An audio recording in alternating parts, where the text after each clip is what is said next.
안녕하세요, 가치남입니다. 5월 3일 월요일 국내 시장이 마감되었습니다. 오늘 상당히 변동성이 컸었고 또 시장이 그렇게 좋지 못했던 하루였던 것 같습니다.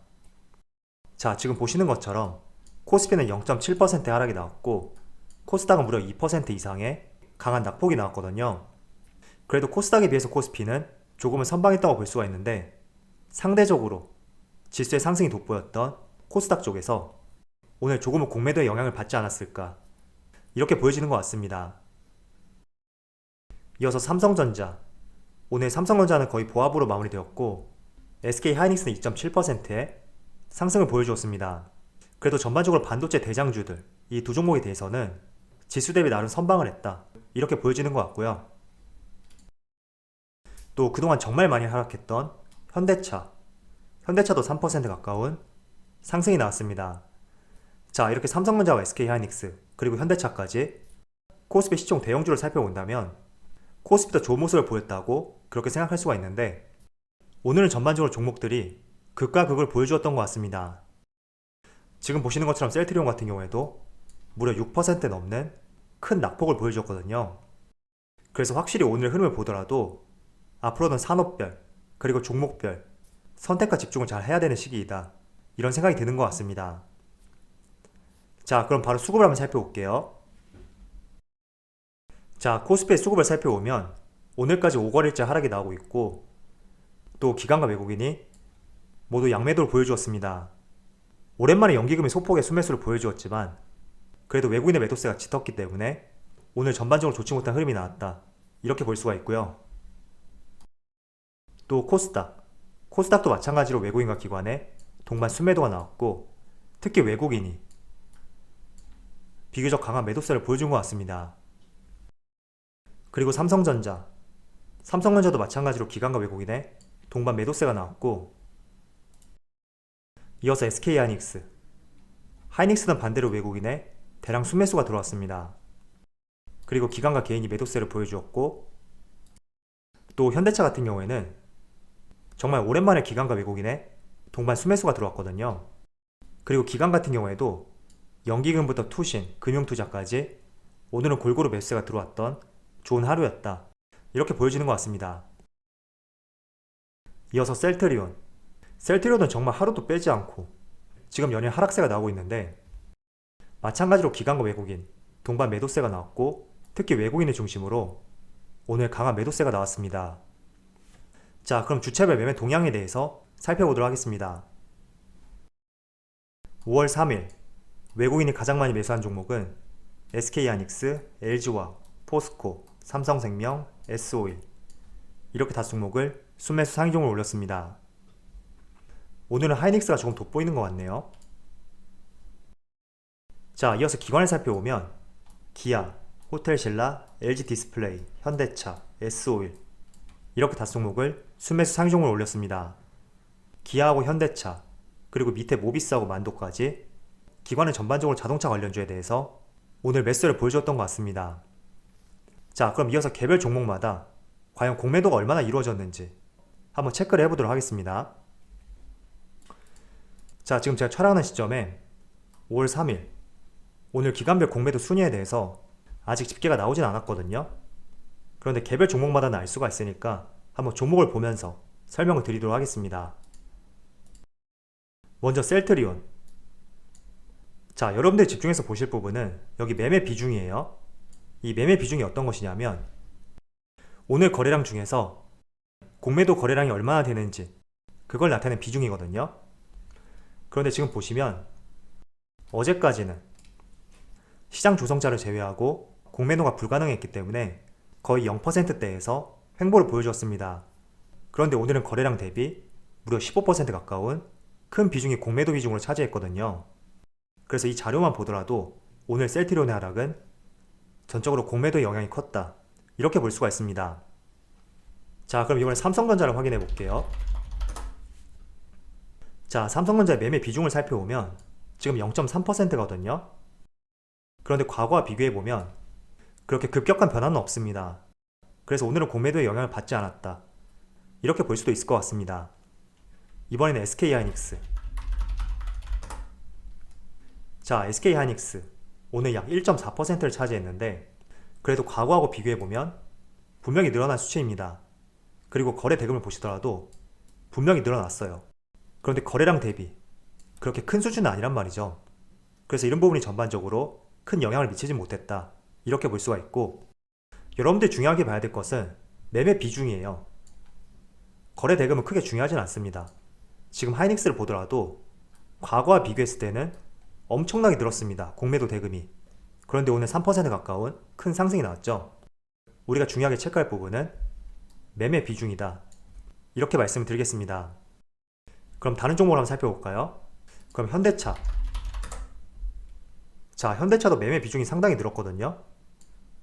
그런데 보셨던 것처럼 셀트리온에 비해서는 폭발적으로 늘어난 수치라고는 볼 수가 없고, 과거에는 공매도가 되지 않았기 때문에 어쩌면 늘어나는 것은 당연합니다. 그런데 이 늘어나는 매매 비중이 정말 거래량에서 큰 파이를 차지하는지, 이 점을 체크하는 것이 더욱 중요할 것 같습니다. 자, 그렇다면 이번에 급락이 나왔던 두산 퓨어셀. 자, 두산 퓨어셀을 보시면 공매도 비중이 매매 비중에 있어서 약 11% 가까운 두 자릿수를 차지했습니다. 그래서 오늘 11% 하락이 나왔다고 볼 수가 있고, 또 공매도에 대한 우려감 때문에 투자 심리 위축으로 이어져서 선제적으로 매도하는 물량도 충분히 나왔을 거예요. 그래서 이 두 가지가 결합이 되어서 오늘 큰 폭의 하락이 나오지 않았을까, 이렇게 생각하고 있습니다. 자, 마지막으로 한 종목을 더 살펴볼게요. 오늘 비교적 낙폭이 강했던 두산중공업. 자, 두산중공업을 살펴보시면 오늘 8%의 하락이 나왔고, 공매도 매매 비중을 살펴봐도 무려 12% 가까운 두 자릿수를 보여주었습니다. 그래서 전반적으로 오늘 큰 폭의 하락을 보여주었던 종목들, 셀트리온, 두산 퓨어셀, 두산중공업, 오늘 전체 거래량 대비 공매도 거래 비중이 두 자릿수를 넘어갔고, 이런 부분이 오늘 큰 폭의 하락으로 연결이 되었다, 이렇게 생각하고 있습니다. 자, 앞서 현대차를 보면서 제가 말씀을 드렸듯이 우리가 하나 중요하게 짚고 넘어갈 부분이 있는데, 과거에는 공매도가 없었기 때문에 매매 비중이 1%가 채 되지 않았습니다. 그런데 어떤 종목이든지 이제는 공매도가 재개가 되었단 말이에요.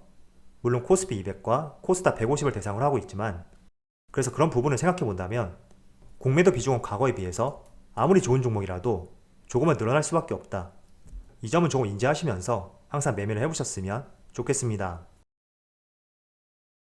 자, 오늘 시장의 변동성이 심했고 특히 오후장이 되면서 정말 좋지 못했던 하루였던 것 같습니다. 그래서 이게 모두 공매도 때문이다, 이렇게 볼 수는 없고요. 지금 아시아 증시를 살펴보더라도 현재 대만 증시 약 2% 가까운 큰 폭의 하락이 나오고 있습니다. 그리고 중국 상해 지수하고 일본 니케이 지수 같은 경우에는 오늘 휴장이기 때문에 알 수는 없고, 그리고 실시간 미국 선물 지수를 살펴봐도 오전장 대비 그렇게 썩 좋은 흐름은 아니었기 때문에 오늘 이런 변동성에 대해서 모든 원인은 공매도 재개 때문이다, 이렇게 볼 수 없는 것 같습니다. 그래서 아시아 시장 중에서 유일하게 개장을 하고 있는 대만 증시, 이 대만 증시를 살펴봤을 때 이거에 비하면 국내 증시는 오늘 변동성은 있긴 했지만 어느 정도 선방을 보여주었다고 생각을 하고 있습니다.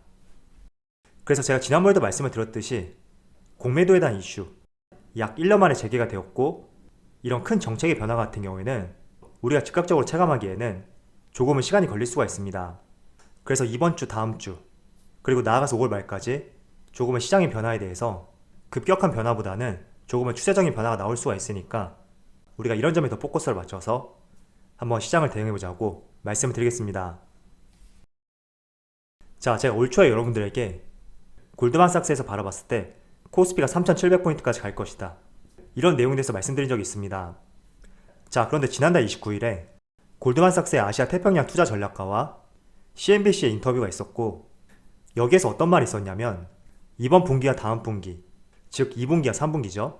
세계 경제는 최고의 상승 곡선을 타고 있고 수출 의존도가 높은 한국 경제가 세계 경제 회복과 함께 큰 이익을 볼 것이다, 이런 전망과 함께 다시 한번 코스피가 3,700포인트까지 갈 것이다 라는 올 초 입장에 대해서 다시 한번 재확인하였습니다. 자, 그럼 코스피가 3,700포인트를 간다, 지금보다 10% 이상의 상승이 가능하다, 이런 말이 될 수가 있잖아요. 그럼 여러분들 입장에서 어떤 종목들이 올라갈지 한번 나름대로 생각을 해보세요. 지난 3월과 4월 약 2달 동안은 비교적 경기 민감주가 많이 올라왔지만 여기서 더 폭발적으로 상승할 것이다, 이 점에 대해서는 조금 의문이 있단 말이죠. 물론 조선, 소비, 이쪽 산업에서는 더욱더 전망이 밝기 때문에 더 높은 주가의 상승을 기대는 해볼 수가 있습니다. 그렇지만 대부분의 업종들이 지난 3월과 4월 달에 강한 상승이 나왔기 때문에 여기에서 정말 코스피 지수가 한 단계 레벨업하기 위해서는 저는 반드시 코스피 대형주들, 그 중에서도 시가총액 상위 종목들, 또 어제 말씀드린 수출 동향 내에서도 가장 흐름이 좋았던 산업들, 반도체, 자동차, 2차전지도 마찬가지고요. 이 분야에 속한 종목들이 반드시 상승 기조가 나와야지 저는 실제로 3,700포인트까지 갈 수 있다고 생각하고 있습니다.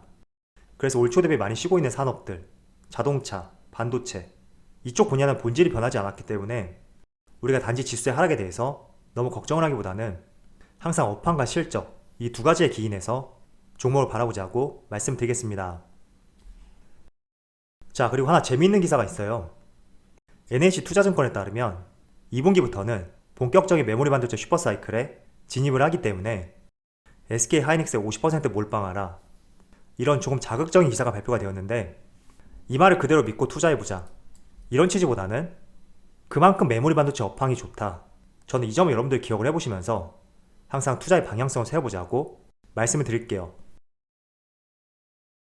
자, 지난달 4월달에 D램 반도체 가격이 무려 26%, 그리고 낸드는 9% 이상의 가격 상승이 있었습니다. 이 정도 상승폭은 지난 2018년도에 반도체 슈퍼사이클 이후 가장 큰 최대 상승이고 무려 51개월 만에 최대 상승이다, 이런 발표가 있거든요. 자, 그래서 메모리 반도체 가격이 상승한다면 아무래도 반도체 기업들 수혜를 볼 수 있고 그 중에서도 메모리 반도체 사업이 절대적으로 큰 비중을 차지하는 SK하이닉스가 수혜를 볼 수가 있습니다. 그래서 그런 측면에서 봤을 때 NH투자증권에서도 SK하이닉스에 50% 몰빵하라, 이런 자극적인 기사가 나왔다고 생각을 하고 있고, 우리가 50% 몰빵, 여기에 너무 관심 갖기보다는 왜 SK하이닉스에 대해서 이렇게 적극적인 투자 의견을 내놓았는지 한번 생각해보자는 측면에서 말씀을 드렸으니까 조금 이런 면에 포커스를 맞춰보셨으면 좋겠습니다. 자, 중국의 4월달 제조업 PMI 지수가 발표가 되었는데 51.1이 나왔거든요. 그런데 통상적으로 제조업 지수라는 것은 50을 기준으로 하고 있습니다. 그래서 50을 넘어가게 된다면 경기가 확장 국면에 들어섰고 그만큼 시장이 화랑을 보인다는 하나의 지표로서 활용을 하고 있거든요. 자, 그런데 4월달도 51.1이 나왔고 그렇다는 것은 경기가 여전히 좋다, 이렇게 볼 수가 있습니다. 자, 그런데 우리가 하나 우려하는 점이 있다면 전달보다 둔화되었다, 이 점이거든요.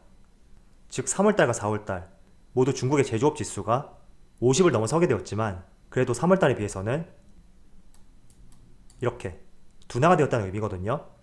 그럼 우리가 어떤 우려감을 가질 수가 있냐면 제가 여러분들에게 수출 동향을 보여드렸듯이 이렇게 경기가 마냥 좋을 수만은 없단 말이에요.